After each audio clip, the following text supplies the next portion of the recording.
Welcome to our deep dive on MOOCs, massive open online courses. Now, for anyone who's maybe not familiar with the term, we're basically talking about online courses, but on a huge GE scale, potentially thousands of students from all over the world. And the range of subjects, well, it's pretty mind-blowing, to be honest. And speaking of mind-blowing, you have given me quite the reading list for this deep dive. Well, I figured if we're going to do this, we got to do it right. Exactly. We've got, let's see, blog posts from people who've actually taken MOOCs, some articles by, education experts and all that, even a transcript from this really passionate YouTube video, a whole mix of perspectives, which is perfect for, well, if a deep dive like this. Absolutely, I think. Getting those different viewpoints is crucial, especially with something like MOOCs, because there's so much hype around them, right? Like they're going to revolutionize education and all that. Oh, yeah, definitely. I mean, just look at the market projections. One of these reports, I think it was from Research and Markets. They're saying the MOOC market could hit like $7 billion by 2027. That's this huge GE. It is huge. And it definitely makes you wonder, right? Are MOOs really the future of learning, like some people are saying?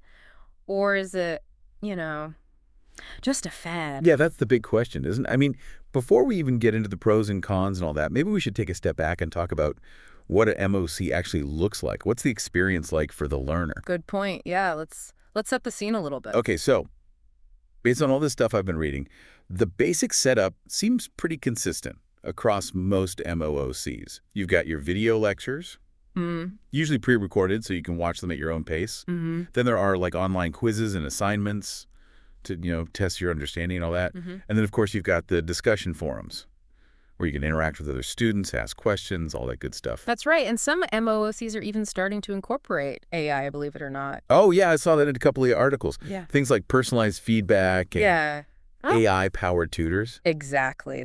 It's pretty wild what they're doing with technology these days. Yeah, it really is.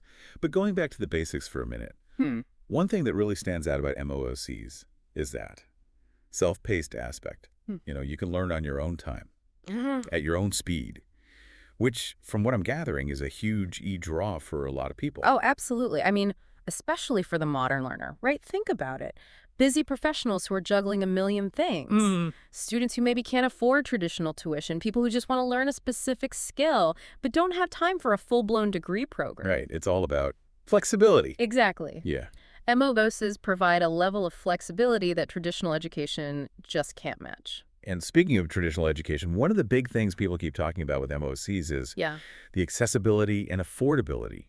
The idea that anyone with an internet connection can take a course from Harvard or MIT without having to pay like tens of thousands of dollars. It's a pretty powerful concept, isn't it? The democratization of knowledge. Totally. In fact, one of the blog posts I read put it perfectly.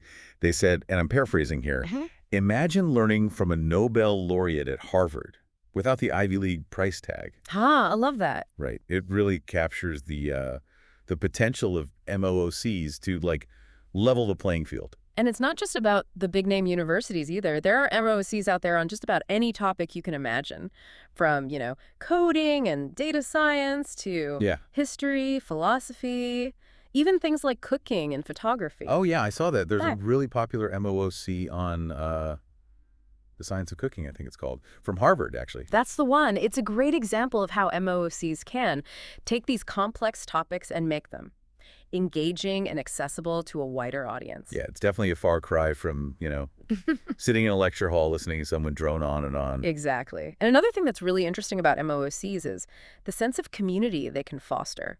You're learning alongside people from all over the world for different backgrounds, different perspectives. That's right. It's like a global classroom.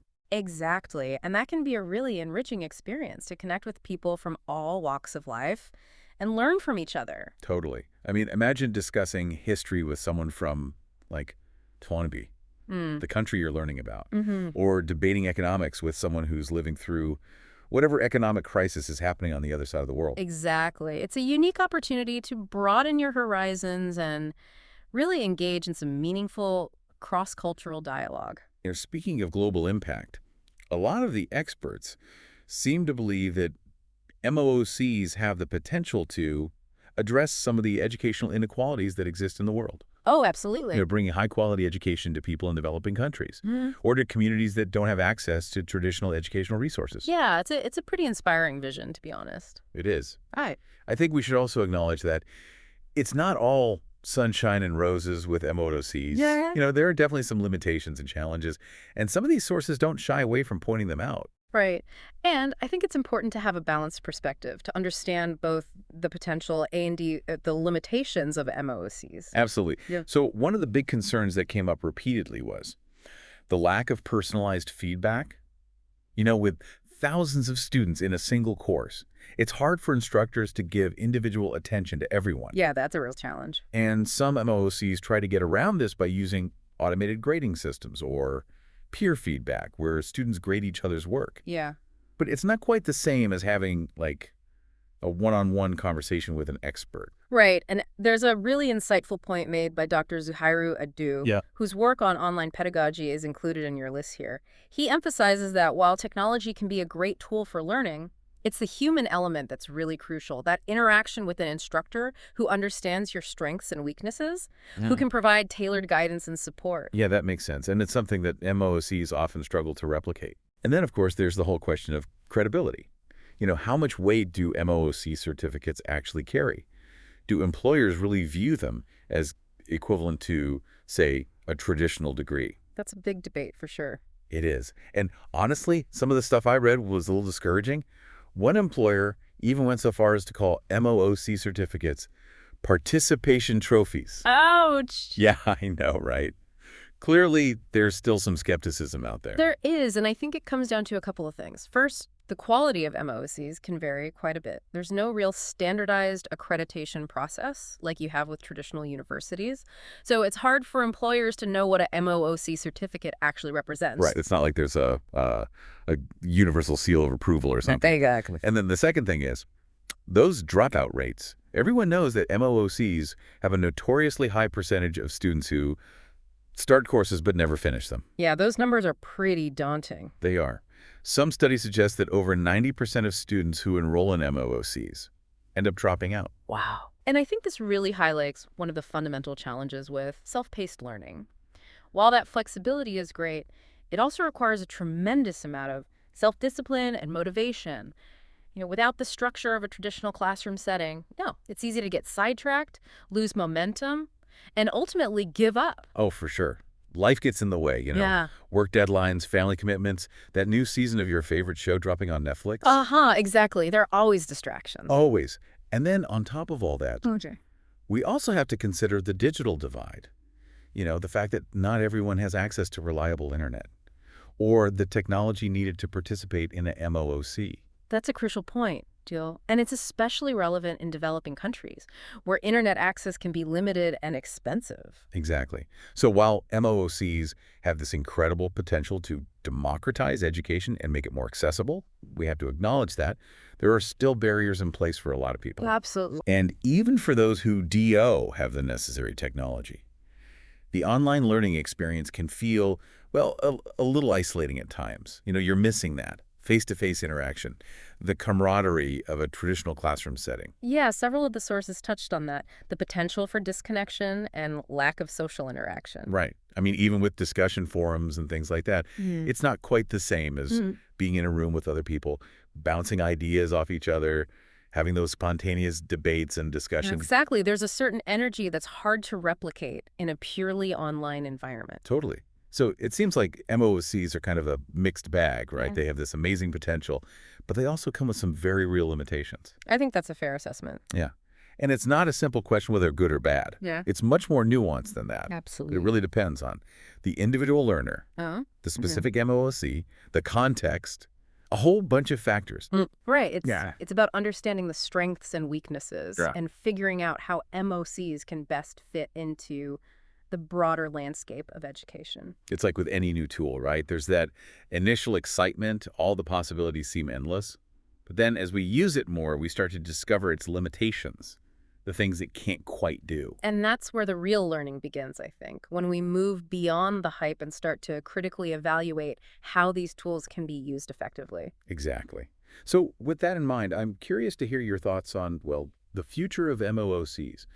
A few of the sources mention some pretty mind-blowing stuff, like augmented reality and virtual reality being integrated into these courses. Oh, yeah, the potential there is huge. Imagine instead of just watching a video lecture about ancient Rome, you could actually put on a VR headset and walk through the forum, interact with virtual citizens, experience what life was like back then. It'd be like stepping into a time machine.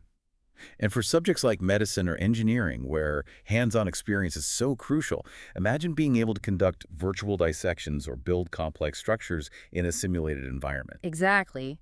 It could revolutionize how we learn and engage with complex concepts. And what's particularly exciting is how these emerging technologies could be combined with AI to personalize the learning experience even further. Oh, right, like those AI tutors we talked about earlier. Exactly. Imagine an AI tutor that can analyze your learning style, your strengths and weaknesses, and adapt the course content in real time to meet your specific needs. Or virtual labs where you can conduct experiments and get immediate feedback from an AI system that's constantly learning and evolving. It'd be like having a customized learning playground tailored to your individual interests and goals. But with all this talk of innovation and disruption, it makes me wonder, do you think MOOCs will eventually replace traditional education altogether? That's the million-dollar question, isn't it? And there's no easy answer. Some experts believe that MOOCs have the potential to disrupt the traditional university model, offering a more flexible, affordable, and accessible alternative. Others see them as a valuable complement to existing systems, providing specialized training, lifelong learning opportunities, and a way to reach underserved populations. One article even made a comparison to, believe it or not, megachurches. They were arguing that a few star professors could end up dominating the online learning landscape, attracting huge followings, and potentially creating a new kind of educational hierarchy. It's an interesting analogy. It highlights the potential for MOOCs to both democratize and centralize learning. On one hand, they can empower individuals and level the playing field by making high-quality education accessible to anyone with an internet connection.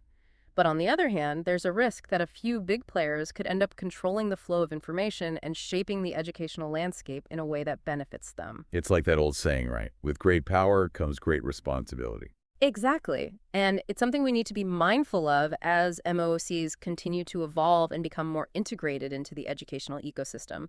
We need to ensure that they're used to create a more equitable and accessible system, not one that simply replicates or even exacerbates existing inequalities. Definitely. And speaking of equity and access, several sources highlighted the potential for MOOCs to bridge the education gap in developing countries. Imagine a student in a remote village in Africa or Asia being able to take courses from top universities around the world without ever having to leave their home. It's a powerful example of how technology can break down barriers and open up opportunities that were previously unimaginable. It's about democratizing knowledge and giving everyone a chance to reach their full potential, regardless of their geographical location or socioeconomic background. It's a really inspiring vision. But let's be realistic.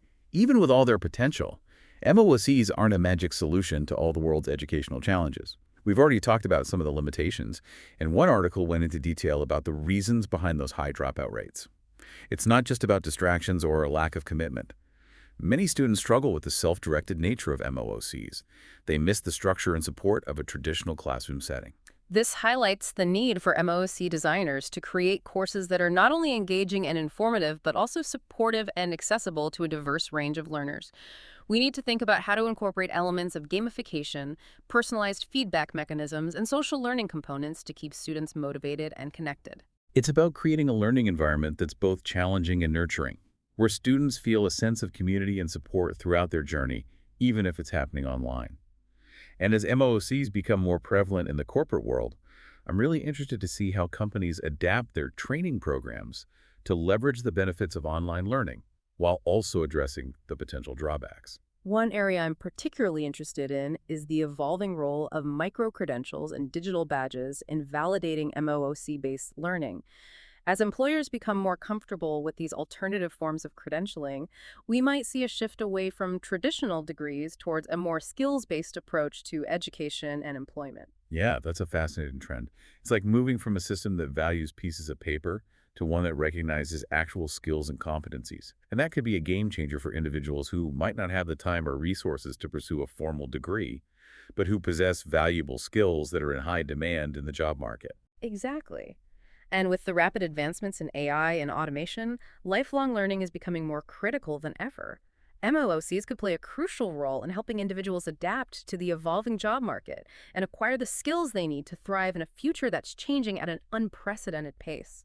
It's about cultivating a mindset of continuous learning and adaptability, where individuals are empowered to embrace new challenges and opportunities throughout their careers. But for all the talk of future trends and technological advancements, it's important to remember that learning is ultimately a personal journey. What works for one person might not work for another. And while technology can certainly facilitate learning, it's the human element, the curiosity, the drive, the connection with other learners that truly makes it meaningful and transformative. So as we move to the final part of our deep dive, let's bring it back to you, our listener, and your unique learning path. So we've explored all these different facets of MOOCs, the potential, the challenges, the future trends. But now I'm curious, what does all this mean for you, our listener? Where do you see MOOCs fitting into your own learning journey? Well, based on everything we've discussed, I think the key takeaway is this. MOOCs can be an incredibly valuable tool, but it's all about finding the right fit for your individual learning style and goals. It's not a one-size-fits-all solution. As I was going through all these sources, one thing that really surprised me was how much emphasis was placed on the importance of community, even in these massive online courses. You wouldn't think massive and community would go hand in hand, but so many people talked about the value of connecting with other learners, even in a virtual setting. It makes perfect sense when you think about it. Learning is rarely a solitary pursuit. We learn best when we can share our struggles, celebrate our successes, and gain different perspectives from others who are on a similar journey. So if you do decide to dive into a MOOC, don't underestimate the power of community. Seek out those opportunities to connect with your fellow learners. Exactly. Engage in the discussion forums, see if there are study groups you can join, maybe even consider organizing virtual meetups with your classmates. And speaking of connection, it seems like the role of the instructor is still crucial, even in these massive online settings.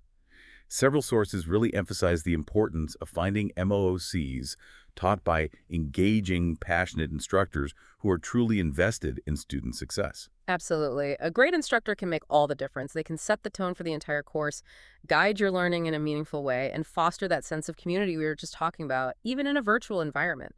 So don't just blindly enroll in any MOC that catches your eye. Do your research, read reviews, try to get a sense of the instructor's teaching style and their level of engagement with students. It's like anything else online. There's a huge range of quality out there. You really have to be a discerning consumer, especially when it comes to something as important as your education. Look for courses offered by reputable institutions, pay attention to reviews from other students, and most importantly, make sure the course content aligns with your own learning goals. And remember, there's no one right way to learn. Don't be afraid to experiment a bit. Try out different MOOCs, explore different platforms, see what teaching styles resonate with you the most.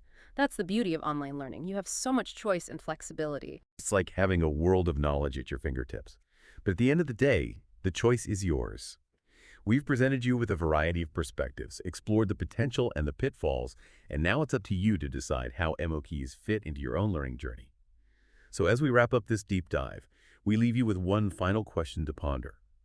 What role do you see MOOCs playing in the future of education? Will they revolutionize how we learn? Will they complement traditional methods? Or will they evolve into something entirely new? We'd love to hear your thoughts. Head over to our website, join the conversation on social media, and let's keep this discussion going. Until next time, keep learning, keep exploring, and keep those curious minds engaged.